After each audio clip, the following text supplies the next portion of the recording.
You know, it's nothing like a good old sexy time between two family members to keep that old Game of Thrones train going.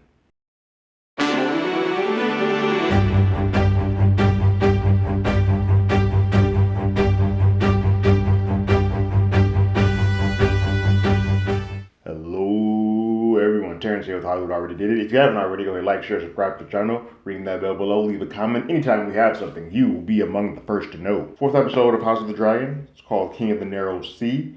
Time-wise, we don't get a clear timeline of where this comes from after the last episode, but we do know that it has been 4 years since Daemon has left, by a throwaway line that Daemon does, to say how grown Rhaenyra looks, and how much has changed after 4 years.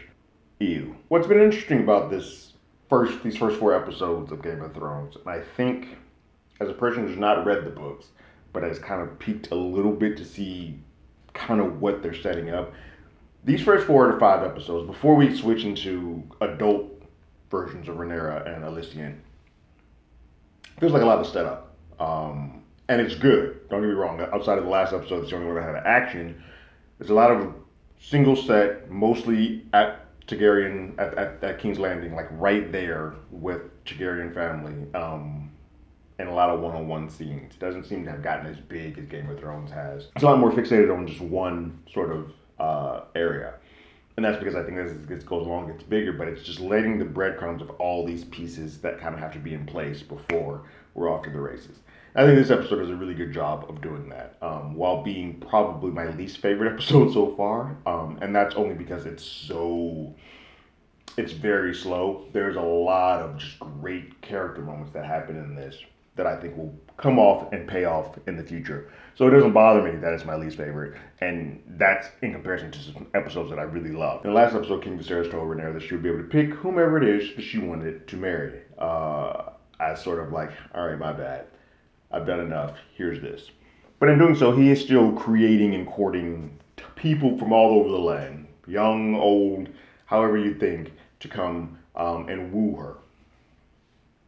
And apparently Elysian has some hand in helping formulate these groups of people. And so she's sitting at this throne and sort of watching these people woo her. People, and she's kind of making fun of them. The old folks, the young folks, the kids, they're all over the place. And it just isn't her thing. Nobody is of the worth of what she wants to put out there. Some of that maybe because she has her eyes or feelings elsewhere, but some of that is just because she feels like everyone here, nobody wants her for her or wants her for a relationship or for any love that she has to give. They want her for her name and her ranking and what her popping out kids can do. And she's fully aware of that. A brouhaha happens. They leave and they go back to King's Landing, where Daemon has returned in grand fashion. Comes in his dragon, swoops in, got him a new haircut. Got him a new haircut to woo his niece. But Rhaenyra knows who's on that dragon. She sees it when it comes in. She knows what it is. Like she starts perking up a little bit. It's funny because you've done these shows enough, you've done these episodes enough that you know whatever they show you at the beginning and the little preamble is going to take some place or be an important part of this. And her getting that necklace from Damon when she was younger, her always keep wearing it and sort of keeping it lets you sort of know that there is a connection there. I don't think it was obviously at that point in time, she was 14 at that point. I don't think anything was sexual, but there's somebody that she deeply cares for, but unfortunately just has not had any type of connection with. And this is the first time that she's seeing him return. So he shows up in his new haircut, feeling good about life, wearing a crown and having a piece of the weapon that the folks at the Stepstones had. He throws his added to the throne, but then he takes a knee to the king. King Viserys, he asks him, "You wearing a crown? What are you the king of?" So I'm king of the narrow sea. That is what they named me. That is what they dubbed me. However, I'm taking off my crown, and I will take it. He took a knee to his brother, and his brother takes him back in. Oh, everything's seeming so good between the two brothers. Nothing can go wrong from here. Yeah. So as we continue on, we also sort of see that in this, Elysian and Rhaenyra have sort of worked on reforming their bond. They've become sort of closer friends. Some of this is out of Elysian not being able to have any other friends. Like Rhaenyra's kind of all she's got. Her job since she's been made to be queen is just to pop out babies. And no one really wants to have a conversation with her or talk to her or be around her outside of being queen. Lady Alicent Hightower is sort of gone, and now she's just the queen, the mother to these kids. Rhaenyra, on the flip side, is kind of like, yeah, I don't want any of that. I don't want to be somebody who just pops out kids and is left to being of that. And Elysian's kind of torn, like, there's good on this, but she's not really believing in it. And Rhaenyra wants more out of life than that. She kind of throws a dig at Elysian randomly. She takes a stray. She's like, I don't want to just be the person who pops out kids. And Elysian's sort of like, well, that's who I am. And so we get a whole side story. We see a little bit of Elysian kind of just living that life of the person who's on beck and call for her king. King Viserys needs a sponge bath. She's like, I'm going to finish it off for you. And then she goes to bed, and they sleep in different quarters. But if King Viserys gets that itch in the middle of the night, like, hey, I need you to come finish me off or come take care of me, she has to just go in the middle of the night. And that's sort of her lot in life. She's like, I'm just here to be his bedpost and rub him down when he feels the need. But Daemon's fully back in the kingdom. Like, he and his brother are having drinks, chilling, laughing, talking about stuff, talking about going to go see some tapestries, which he turns down. Nobody want to see that.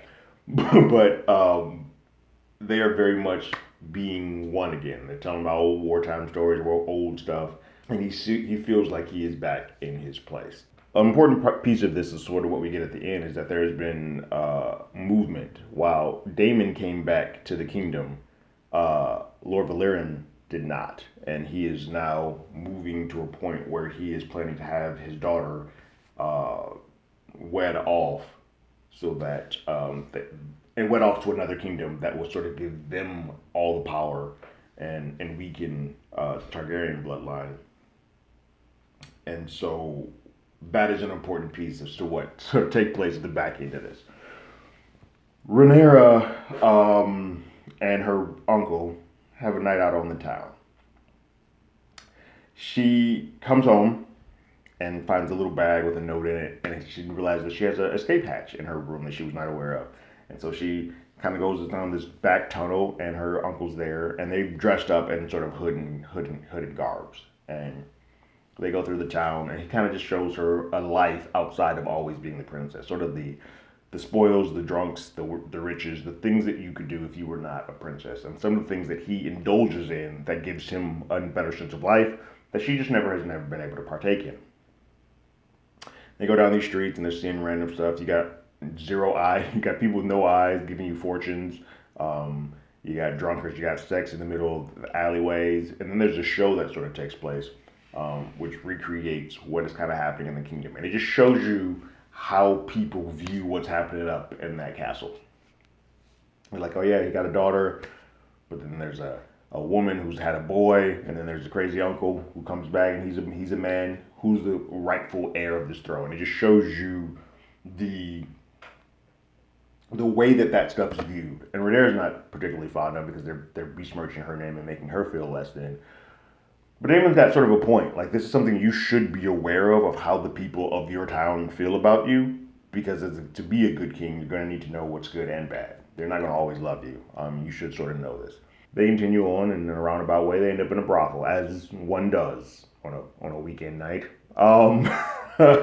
And they are seeing everything. They're seeing men with women, multiple men with women, women with women, men with men. This is the first time. This is an old hat for Daemon, but for Rhaenyra, this is all new. Like, she is a maiden, she's virgin, she's pure. She's never seen this much lust and carnal desire happening in one, and she's smiling. It's getting to her. She's fully in, and then she and Daemon kiss and start to go get into it. He starts taking her clothes off and like spreading her out and moving her, doing all this stuff that an uncle should not be doing to his niece. But then he stops because he originally has her face towards the wall and is from behind. I think maybe in that point he may have been okay. But then she flips around and looks him dead in the eye, and he balks. Couple of different thought processes to that. Before they even go into this brothel, for some reason, they're hidden and they're kind of encloaked. It is seen by a knight that she is out there, and she sort of plays along, but no one really knows it's them. But before they enter the brothel, he takes his hat off and his disrobe off, so it's clearly him, and he takes it off of her, so that they are clearly visible. Like their hair is a distinctive point of, in color, it's a distinctive point of the Targaryen bloodline. So it is now visible to them. It feels like that was a choice. Like Daemon knew what he was getting into. This all feels sort of like a setup. And while he may have some type of feeling for his niece, this does feel calculated. Because you don't do this without having a game plan. And I think part of it, he is into it. He is into Rhaenyra, but he's also like, I got a mission statement. But he pulls back and he runs away, and then Rhaenyra's kind of like, well, Daemon, what the hell? And she runs back home upset, but also in heat. She just saw a lot of sexual shit. She just got her first time where she felt like she was about to partake in something.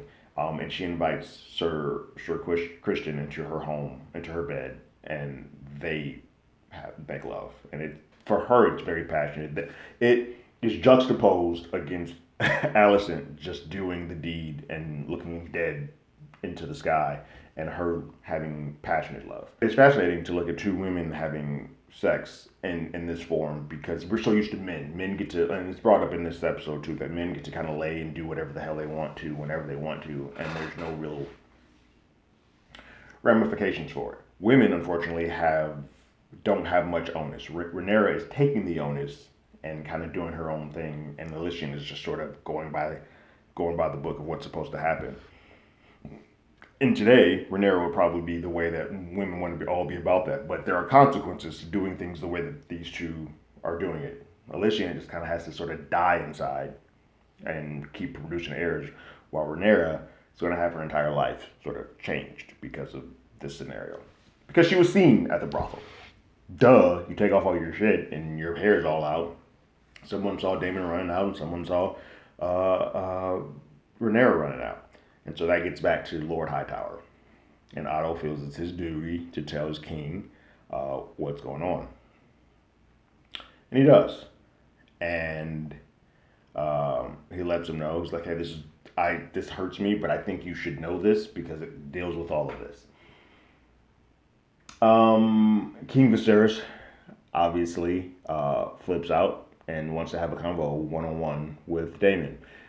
Also, Elysian is in that room when her father drops that news. So Elysian hears it and confronts Rhaenyra. To which Rhaenyra boldface lies. But there's some half-truths in what she's saying. Elysian calls her out and says, hey, what are you doing? Your father and I have been setting matches up for you forever. And this is how you sort of repay us with your own uncle. You Targaryens do some wild shit. And you know what, Lady Hightower? You're not wrong. They do some wild shit. She's like, what are you doing? Like, you're no who wants to be with you now? You're Sully. What is interesting about this is that yes, Elysian does have a say in this, and as the queen, she's like, you're messing up the bloodline, you're messing up what we're supposed to do. But she's also mad because you got to do what you wanted to do, and I didn't. I'm forced into this, and you still are out here doing whatever it is you want to do, and I don't. I'm kind of pissed about that as well. Rhaenyra, though, decides to swear on her mother's grave that she is still pure. But it's torn because she's saying that she did not have sex with Daemon, which the deed did not complete. It started, and she would love to. There's not a world where I don't think she would not have done so, and probably still wants to do so with her uncle. But it is not with him. But she is not pure because she did go have the deed with her knight. So she is straight up lied, said that she is still pure and short on her mother's grave, which clearly does not mean anything to her now. But her back is against the wall. She can sort of see that, oh crap, the word's sort of out and I need to kind of get in front of this. He confronts Daemon, and Daemon doesn't actually deny it. And this is where I'm saying Daemon had some type of ulterior motive. Daemon does ask, like, hey, you want to clear all this up? let me wed Rhaenyra. And Viserys is like, that was the whole plan. He's like, you don't even want my daughter. You want my throne. This isn't about Rhaenyra. You want my kingdom. And he doesn't deny that either, which is a shame. I think it's both. I think he's a man who was like, I want her and I want the kingdom. But in this moment, his main goal is the kingdom. He's like, yo, let me do this and we can keep the Targaryen bloodline, we can keep it pure. And he's like, at that point, while it does make some sense, and they've done it before, Viserys is so much enraged with how he has kind of let his brother back in, and the way that he's chosen to repay him is to sully his daughter and to kind of mess up and go against, again, what his wishes are. So he exiles his brother. He's like, yeah, I don't want to see you again. Don't come back. I don't see a world where Daemon and Rhaenyra don't somehow revisit where this is. That was very abrupt to leave, and at some point, while even though Daemon's gone, and I think, and what happens in the rest of this episode does happen, there's going to be a rekindling moment at some point because that's a lot of unfinished heat the two of them have. Disgustingly. Alicent and Viserys have a moment where she's like, have you talked to her? And she's like, she swore on her mom's grave. She says she's pure. And Viserys has a point. Like, whether she's pure or not is kind of irrelevant. The word is out that she may not be. And we need to get in front of this and kind of do as much damage control as we possibly can to fix this. And so, Viserys and Rhaenyra have a convo. And even then, she says, like, I am still pure. And he's like, that doesn't matter. You made this freaking impossible for me. And the option that I gave you last time to say that you get to choose, you don't. You're marrying the son of the Valyrian. And he's like, oh, you're going to use me as a political, like I'm not your political bargaining chip. And he's like, yeah, you left me no choice. This is a political thing now. You've put this into motion and now I have to keep this. She reluctantly agrees because she knows her back's sort of against the wall and like it does keep the blood. She's like, I'll do what I'm supposed to do. Like I'll do my part, but I do need you to do something. And it's the first time I think Viserys actually looked at it this way. But Rhaenyra says, hey, yo, your hand, he got to go. He got to get up out of here. He's the one who's putting the stuff in your hand, in your ear, this information. And he's like, yeah, it's his job technically to tell you all the bad stuff. But she's coming at it from, think about how all of this happened. Think about how much all of a sudden you fell in with Alicent. It's a game. Like he is still trying to put his heir as the next king. And it's at that point that the light bulb goes off of Viserys' head, like, oh, Otto's always had the end game. Like he put his daughter in my bedroom to console me, and I've appreciated like she's done the best job of consoling me as I possibly can. But how did she get there? You put her there. And so he calls Otto into room and has this conversation with him and basically says, you gotta go. Sorry, you gotta dip. It is clear that you've always had sort of an end game, and Otto's sort of like, I don't know where this is coming from. Like it is my job to give you sometimes the hard hitting news. He's like, yeah, cool. You still gotta dip. I don't give a damn what you're talking about. You gotta get up out of here. And so we're now getting sort of a map of where everything is kind of landing out. Daemon's gonna get to Rhaenyra at some point in time, but now Rhaenyra has to marry a Valyrian. The Valyrian type to sort of come back into the fold, but it's not probably on the best or the purest of forms, or even like a agreed upon tack. There's gonna be some tension between them. Alicent still feels dead, but when Alicent finds out that Rhaenyra is a liar, all hell's gonna break loose. Like that girl's gonna lose it. Because she also is now responsible for her dad being exiled. There are only two people in that entire place that she feels she had some type of connection to. It was Rhaenyra and it was her father. Her father's being exiled. So now she is on this island all by herself with her kids and the king who just uses her for a bedpost. And now Rhaenyra lies to her.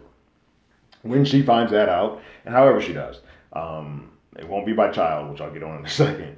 But however she finds that out, whether it be Rhaenyra slips up and gets back with Daemon and Alicent catches it, all hell is going to break loose. And whatever tensions, connections they have, it's going to get ugly. It's going to get ugly fast.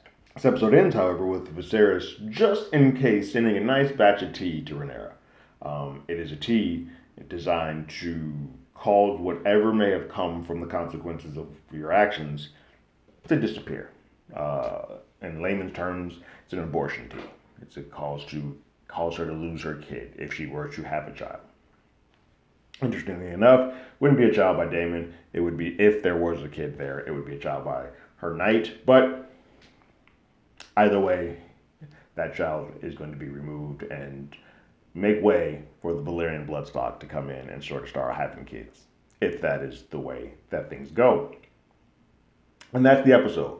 Again, very small amount of things that happen in this episode, but it is building up. There's a lot of drama and small character moments that happen that feel like we're putting the bridge together for what happens at the back end of these episodes.